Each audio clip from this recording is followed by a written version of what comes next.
So we woke up this morning and the car won't start. So now household CEO kicks into gear. George, my husband, took an Uber to work this morning, and I am here figuring out how to handle this problem.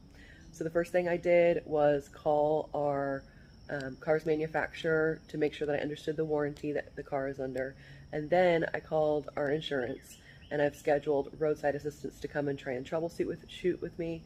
And if they can't figure it out, I'll schedule a tow and go and get a rental car company to come pick me up so we can get a rental car and move on from there. So that's my household CEO task this morning, impromptu project to work on. I hope that your car is running smoothly in your life, and please get in touch if you'd like some extra support with whatever you've got going on. And send some prayers my way if you'd like.